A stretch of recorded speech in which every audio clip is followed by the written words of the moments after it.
আজকে আমরা দেখব যে কিভাবে সবগুলা এলিমেন্টস একসাথে করে সেকশন বি এর কোশ্চেনটা অ্যান্সার করতে হয় এবং এটার স্টেপস গুলা কি। আমরা 4টা স্টেপ দেখব যে আমাদের সেকশন বি এর কোশ্চেন পড়া থেকে অ্যান্সার করা পর্যন্ত আমরা এটা 4টা স্টেপে ভাগ করে করে করব। এটার জন্য এই ক্লাসটা বোঝার জন্য আপনার দরকার আছে কি, আপনার যে লাস্ট যে ক্লাসেসগুলো আপনি করেছেন যে পারপাস রেজিস্টার ফরম্যাটের উপরে 3টা ক্লাসের নলেজ আপনার খুবই জরুরি। আমি আশা করি আপনি ওটা পড়ে এসেছেন। না, এখন আমরা দেখি যে স্যাম্পল কোয়েশ্চেনটা কেমন থাকে সেকশন বি তে। সেকশন বি তে আমাদেরকে দুইটা টেক্সট দেওয়া থাকে, টেক্সট 1, টেক্সট 2। দুটোটা টেক্সট সিমিলার টপিকের উপরে থাকে। যেমন এখানে আছে স্যাম্পল একটা আমরা যদি নেই, যে টেক্সট 1 আছে হলো formal article about study tours, text 2 হচ্ছে ইনফর্মাল একটা story about a study tour. So দুটোটার টপিক কিন্তু same, study tour, study related, tour related, but দুইটার ধরন বা ফরম্যাট আলাদা, একটা স্টোরি একটা আর্টিকেল। এমন দুইটা প্যাসেজ আপনার সামনে থাকবে যেটা আপনি সেকশন এ করার সময় একবার অলরেডি পড়ে এসেছেন। ওর পরে কোয়েশ্চেনটা থাকবে write a letter or speech or article to your friend or classmates or for your school magazine informing them about study tours. Now, ওর পরে লেখা থাকবে you must include the following points in your writing. So 3টা bullet point দেওয়া থাকবে। Types of study tours for example একটা bullet point হতে পারে, benefits আরেকটা বুলেট পয়েন্ট হতে পারে, what you can learn from it আরেকটা বুলেট পয়েন্ট হতে পারে। না, এই বুলেট পয়েন্টস গুলার উপর বেস করে আমাদের অ্যান্সারটা লিখতে হবে। এখন আমরা এই টাইপের কোয়েশ্চেনকে 4টা স্টেপে ট্যাকেল করব। ফার্স্ট স্টেপ হচ্ছে ইনফরমেশন এক্সট্রাক্ট করা। Read and extract at least 20 points from the text following the 3 bullet points using a spider diagram. So আমরা একটা স্পাইডার ডায়াগ্রাম ইউজ করে 20টা পয়েন্ট বের করব আন্ডার দিস 3 হেডিংস। স্টেপ 2 হচ্ছে আমাদের যে 20টা পয়েন্ট আছে এই 20টা পয়েন্টকে আমাদেরকে রিঅর্ডার বা রিঅর্গানাইজ করতে হবে। স্টেপ 3 হচ্ছে আমরা 3টা প্যারাগ্রাফ লিখব। Finally step 4, you write your essay following the proper format and register. যে ফরম্যাটটা আমরা লাস্ট ক্লাসে শিখেছি এবং যে রেজিস্টারটা আমরা ওই ক্লাসের আগে শিখেছি, এই দুইটা জিনিস ইউজ করে আমাদের এসেটা লিখে ফেলবো। না, এই ফরম্যাটটা তাহলে কি হবে আপনি দেখেন, আমরা যখন ফরম্যাটের ক্লাসটা করেছিলাম তখন আমরা ওই ক্লাসটা করেছিলাম হ্যামবার্গার ফরম্যাটে। What is the hamburger format? দেখবেন আপনি হ্যামবার্গারের মধ্যে কি থাকে, উপরে একটা টপ বান থাকে, নিচে একটা বান থাকে, মাঝখানে থাকে হচ্ছে patty and other stuff, right? উপরের বানটা হচ্ছে ইন্ট্রোডাকশন, নিচের বানটা হচ্ছে কনক্লুশন, আর মাঝখানে যে প্যাটিটা ওটা হচ্ছে আপনার বডি। না, আমরা ফরম্যাট শেখার সময় কি শিখেছিলাম, যে ইন্ট্রোডাকশন আপনি মেমোরাইজ করে নিয়ে যাচ্ছেন, কনক্লুশন আপনি মেমোরাইজ করে নিয়ে যাচ্ছেন, বডিটা আপনার নিজে বানিয়ে নিতে হবে। কন্টেন্ট দিয়ে বানাবেন। কন্টেন্ট কি? 20টা পয়েন্টস বেসড অন হোয়াট?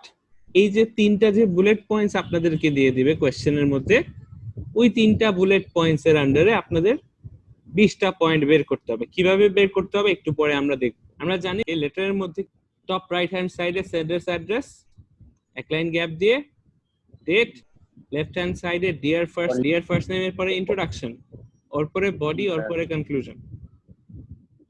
আচ্ছা, সো এটা কি? ডিয়ার ফাহিম স্যালুটেশন করলাম, ওর পরে ইন্ট্রোডাকশনে কি বলেছিলাম কি করবেন? কেমন আছো এন্ড পারপাস। সো এখানে আমি কি লিখেছি কেমন আছোতে? It's been long since I last heard from you. I hope this letter finds you in good health. Or pray a sentence outlining what you will talk about in this letter. Or pray একটা sentence দিয়ে আমি পারপাসটা বলে দেব। এরপরে হচ্ছে body, এরপরে হচ্ছে eagerly waiting for your reply or eagerly awaiting your reply. Yours sincerely valediction, আমার নাম ফার্স্ট নেম। তো এখানে বডিটা কিভাবে অ্যাড করবেন শুধু আজকে এই জিনিসটা আমরা ইম্পর্টেন্টলি দেখব। ঠিক আছে, কারণ এই বাকি দুইটা পার্ট ফরম্যাটের ক্লাসে আমরা এটা শিখে নিয়েছি। আমাদের ফার্স্ট কাজ হচ্ছে যে কোয়েশ্চেনটা আমাদেরকে দেওয়া হবে ওই কোয়েশ্চেনটার ফার্স্ট পেজে, অ্যান্সারের ফার্স্ট পেজে আমরা CRAPF টা বের করে নিব। এখন এই CRAPF টা আমরা পাবো কোত্থেকে? এটা আমরা পাবো ফ্রম দ্য কোয়েশ্চেন। যেমন আমাদের কোয়েশ্চেন এখানে একটা যে এক্সাম্পলটা আমরা নিয়েছি, write a letter, speech, article to your friend, classmates or for your school magazine informing about study tours। এই ফার্স্ট লাইন থেকে আমরা তিনটা জিনিস পেয়ে যাচ্ছি। ফরম্যাটটা কি? আইদার আমাকে বলবে লেটার, স্পিচ অর আর্টিকেল, এখানে ওয়েবসাইট কন্ট্রিবিউশন বলতে পারে। সেখানে তাহলে কি পাচ্ছি? ফরম্যাট পাচ্ছি, এখানে পাচ্ছি আমার অডিয়েন্স, কার জন্য লিখতেছি, ফ্রেন্ড, ক্লাসমেটস, স্কুলের ম্যাগাজিন, কার জন্য। এরপরে পাচ্ছি আমি আমার পারপাস, এখানে বলতেছে টু ইনফর্ম, অডিয়েন্সের উপর বেস করে আমরা রেজিস্টার পাচ্ছি। রেজিস্টার কখনো বলে দিবে না আপনাকে, রেজিস্টার আপনার অডিয়েন্সের উপর ডিপেন্ড করে, মনে আছে? সো রেজিস্টার আপনার নিজে থেকে বের করে নিতে হবে। ওকে, সো এখানে যেহেতু আমাদেরকে বলেছে যে আমরা আমাদের ফ্রেন্ডের জন্য লিখছি, সো আমাদের রেজিস্টার কি হবে? Semi formal. কন্টেন্টটা কোথায় পাচ্ছি? কন্টেন্ট হচ্ছে এই তিনটা বুলেট পয়েন্ট। সো আমরা CRAPF টা বের করে নিব, তাহলে এক্সামিনার বুঝবে যে আমরা এই ফরম্যাটটা বুঝি এবং আমরা প্রপারলি লিখতে পারবো। সো ওয়ার্ক এক্সাম্পল যদি নেই আমরা একটা, যে আমার টপিক হচ্ছে সাপোজ ওয়ার্কিং পার্ট টাইম ওয়াইল স্টাডিং, পড়াশোনার সময় পার্ট টাইম কাজ করা উচিত কিনা। আমার কন্টেন্ট সাপোজ আছে advantages of working part time while studying, disadvantages of working part-time while studying and learning outcomes of working part-time while studying। আমার দুইটা আর্টিকেলের টপিক হচ্ছে working part-time while studying। আচ্ছা, সো এটা রেজিস্টার কি? Most of the time semi formal থাকে। কেন? Because audience থাকে হচ্ছে স্কুল অর কলেজ স্টুডেন্টস, আমার ক্লাসমেটস। পারপাস হচ্ছে কি? এখানে ইনফর্ম করা, বাচ্চাদেরকে ইনফর্ম করতে হবে যে পার্ট টাইম ওয়ার্কের বেনিফিটস কি, ডিসঅ্যাডভান্টেজ কি, আর এখান থেকে কি শিক্ষণীয় আছে। ফরম্যাট সাপোজ আমাকে বলেছে ওয়েবসাইট আর্টিকেল অথবা ওয়েবসাইট কন্ট্রিবিউশন। ওকে, সো এটা হলো আমার ওয়ার্ক এক্সাম্পল। আমরা CRAPF বের করে না, এতটুক দিয়ে আমরা আমাদের বাকি কাজটা করব। এখন ফার্স্ট স্টেপটা কি ছিল? We have to extract 20 points using a spider diagram. Now how do we do it? Spider diagram মানে হচ্ছে এই যে দেখেন মাথা, এই দেখেন পা, দিস ইজ এ স্পাইডার।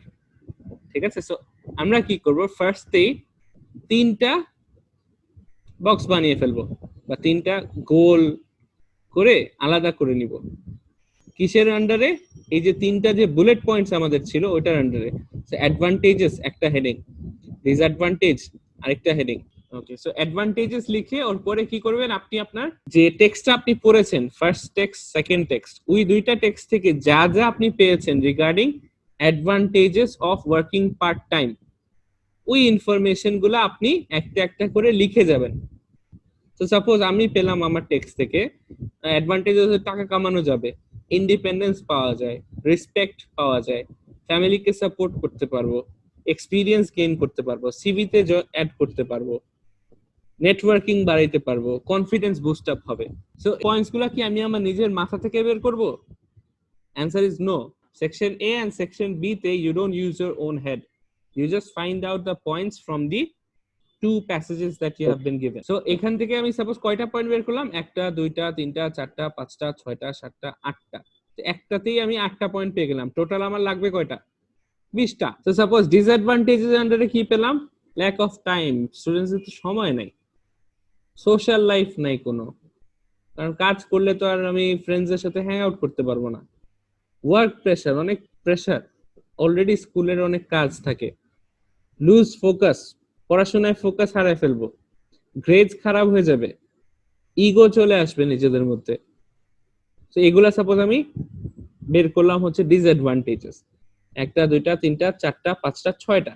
তো লার্নে আমি সাপোজ কি আউটকাম পাবো, আমি কি শিখতে পারবো এখানে? আমি লার্ন দিয়ে কি লিখলাম? রেসপন্সিবিলিটি শিখবো, টাইম ম্যানেজমেন্ট শিখবো, কমিউনিকেশন স্কিলস শিখতে পারবো, ইন্টারপার্সোনাল স্কিলস শিখতে পারবো, মানি ম্যানেজমেন্ট কিভাবে করতে হয় এটাও শিখতে পারবো, আমার ফাইন্যান্সিয়াল আইকিউ বেড়ে যাবে। এই মিলে আমি টোটাল 20টা পয়েন্ট সাপোজ আমি বের করলাম। না, এই পয়েন্টস গুলা কি আমি একদম অর্গানাইজড ওয়েতে পেয়েছি? না, দেখা গেছে যে আমি একটা পয়েন্ট শুরুতে পেলাম, একটা পয়েন্ট শেষে পেলাম। সো র্যান্ডমলি আমি আমার এই পয়েন্টস গুলা জাস্ট জট ডাউন করলাম ইন আওয়ার স্পাইডার ডায়াগ্রাম। তো that is the first step. 20টা পয়েন্ট বের করলাম। সেকেন্ড স্টেপ কি ছিল? We need to reorder this points. এই পয়েন্টস গুলাকে রিঅর্ডার করতে হবে যাতে আমি বলতে পারি যে অ্যাডভান্টেজে ফার্স্টে আমি কোনটা লিখবো, সেকেন্ডে কোনটা লিখবো, থার্ডে কোনটা লিখবো। এভাবে করে আমার রিঅর্গানাইজ করে নিতে হবে। আমি নাম্বার করে দিতে পারি। আমি করতে পারি দিস ইজ 1, এক্সপিরিয়েন্সের কথা আগে বলবো। দিস ইজ 2, সিভি তে অ্যাড করতে পারবো, এটা সেকেন্ডলি বলবো। দিস ইজ 3, টাকা আর্ন করবো, এটা থার্ডলি বলবো। সো এইভাবে করে আমি নাম্বার করে নিব। যেমন এখানে যেটা করলাম যে অ্যাডভান্টেজেস, আমি কি করলাম? অ্যাডভান্টেজে আমি নাম্বার 1 দিব experience, number 2 add to CV, number 3 earn money, number 4 confidence, number 5 independence, number 6 support family. Independent হলে সাপোর্ট করতে পারবো ফ্যামিলিকে, ফ্যামিলিকে সাপোর্ট করলে রেসপেক্ট পাবো, এন্ড রেসপেক্টের পাশাপাশি আর কি পাবো? নেটওয়ার্কিংও বাড়াতে পারবো। তো আমি এই যে এভাবে করে দেখেন আমি যে কি বললাম, এটার অ্যাডভান্টেজেস হচ্ছে আমি কথাটা কিভাবে বললে সুন্দর শোনাবে, আমি ওই অনুযায়ী এটাকে সাজাবো। আমার অ্যাডভান্টেজেস হচ্ছে আমি অনেক এক্সপিরিয়েন্স গেইন করতে পারবো, আর ওই এক্সপিরিয়েন্সটা আমি সিভিতে অ্যাড করতে পারবো। পাশাপাশি টাকা তো আছেই, টাকা কামাতে পারবো, এন্ড টাকা কামালে আমার কনফিডেন্স বাড়বে, রাইট? কনফিডেন্স বাড়লে, টাকা কামালে ইন্ডিপেন্ডেন্সও আসবে। ইন্ডিপেন্ডেন্ট হলে আমি আমার ফ্যামিলিকেও সাপোর্ট করতে পারবো, এন্ড ফ্যামিলিকে সাপোর্ট করলে রেসপেক্ট আর্ন করতে পারবো। এর মানে উপরেও আমি নেটওয়ার্কিং বিল্ড আপ করতে পারবো। তো আপনি কিভাবে এটা লিখতে চান, আপনি ওইভাবে করে নিজের জিনিসটাকে সাজিয়ে নেবেন। দেন স্টেপ 3 হচ্ছে আপনি আপনার এই প্যারাগ্রাফটা লিখবেন। কিভাবে লিখবেন? একটা প্যারাগ্রাফ লিখতে হলে কি লাগে? ফার্স্ট জিনিস যেটা লাগে সেটা হচ্ছে আমাদের টপিক সেন্টেন্স, যেখানে আমরা বলি যে এই প্যারাগ্রাফের মধ্যে কিসের ব্যাপারে কথা বলা হচ্ছে। আপনার এখানে টপিকটা কি? এই সবগুলা পয়েন্টস কি নিয়ে কথা বলতেছে? অ্যাডভান্টেজেস নিয়ে। তো আপনি এমন একটা জেনারেল স্টেটমেন্ট করবেন রিগার্ডিং অ্যাডভান্টেজেস, যাতে এটার সাথে আপনি এই পয়েন্টস গুলাকে সুন্দর করে টাই আপ করতে পারবেন। আপনার স্ট্রাকচারটা হবে প্যারাগ্রাফের এমন: first sentence, topic sentence, then you just add the points that you have reordered. So আপনি পয়েন্ট 1 ওর পরে লিখবেন, পয়েন্ট 2 ওর পরে, পয়েন্ট 3, পয়েন্ট 4, পয়েন্ট 5, যতগুলা পয়েন্টস আপনার আছে সবগুলা পয়েন্টস কে একসাথে টাই আপ করবেন। এখন টাই আপ করার সময় আপনার যেটা মাথায় রাখতে হবে, এমন ভাবে লিখতে হবে যাতে জিনিসটা মেকানিক্যাল মনে না হয়। তো একটা হারমোনি থাকতে হবে। সো এই যে আপনি সাপোজ ফার্স্ট পয়েন্ট আপনি বললেন এক্সপিরিয়েন্স, সেকেন্ড পয়েন্ট যদি আপনি বলেন যে এক্সপিরিয়েন্সের কারণে ফ্যামিলি সাপোর্ট করতে পারবো, এটা কি সেন্স মেক করে? না, একটা কানেকশন লাগবে। এর জন্যই আপনার রিঅর্ডারিং পার্টটা আসতেছে। তো আপনার এইভাবে করে টাই আপ করতে হবে যাতে দুইটার মধ্যে একটা কোহেরেন্স থাকে, আর জিনিসটা পুরাটা অ্যাজ এ হোল মানে আঠার মতো লেগে থাকে, কোহিসিভ থাকে, হারমোনি থাকতে হবে পয়েন্টস গুলোর মধ্যে। তো এইভাবে করে আপনি পয়েন্টস টাই আপ করবেন। সো এই জিনিসটা নিয়ে আমি এক্সাম্পল দিয়ে আমি কিভাবে লিখেছি। যেমন আমার টপিক সেন্টেন্সটা আমি দিয়েছি, there are numerous advantages of working part time while studying। এরপরে আমি কি করব? আমার পয়েন্টস গুলোকে অ্যাড করেছি। it will give you a lot of experience which you can later put on your CV to impress your future employers। এখানে কয়টা point? একটা পয়েন্ট এক্সপিরিয়েন্স, দুইটা point CV. you will also be earning money, 3 number point, at a young age, which will boost up your confidence, 4 number point, and help you to lead an independent life, 5 number point। দেখলেন আপনি, আমি কিন্তু একটা সেন্টেন্সে multiple points use করতেছি। প্রত্যেকটা পয়েন্টের জন্য কিন্তু আমার নতুন করে সেন্টেন্স ক্রিয়েট করার দরকার নেই, এক সেন্টেন্সে আমি মাল্টিপল পয়েন্টস ইউজ করতে পারবো। You will also be able to support your family in times of need. This will gain you the respect of your family and society.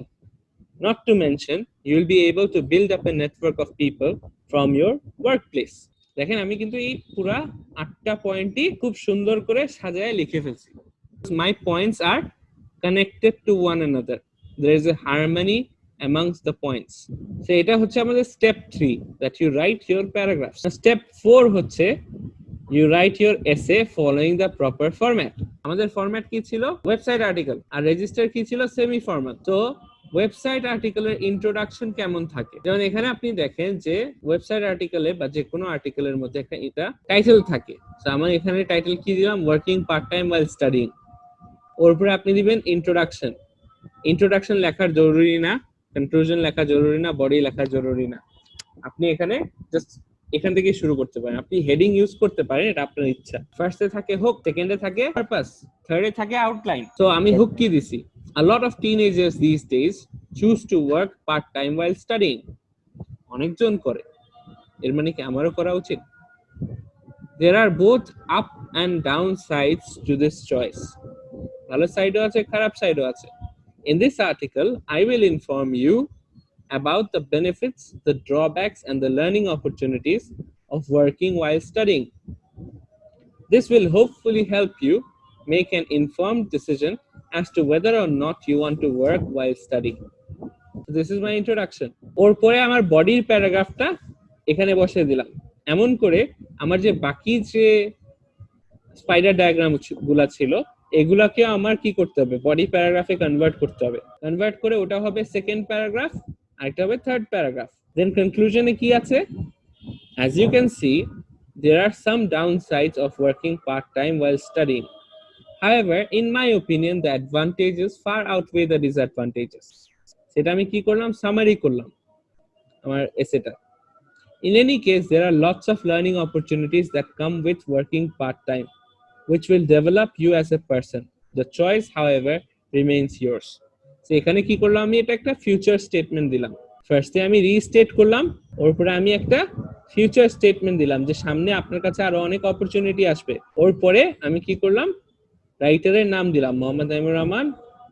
ওর পরে একটা লাইন অ্যাড করলাম আমি, এটা আপনি চাইলে করতে পারেন, না চাইলে নাও করতে পারেন। The author is the course instructor of English at the Institute of British Collegiate. আপনার যেটা কাজ থাকবে হোমওয়ার্ক হিসেবে সেটা হচ্ছে এই যে বাকি দুইটা পয়েন্ট আছে যে ডিসঅ্যাডভান্টেজ এন্ড লার্নিং আউটকাম, এই দুইটা নিয়ে দুইটা প্যারাগ্রাফ বানিয়ে আমাকে সাবমিট করতে হবে। তাহলে আজকে আমরা এতটুকুই রাখি, আবার নেক্সট ক্লাসে দেখা হবে ইনশাআল্লাহ। And stay safe, stay at home.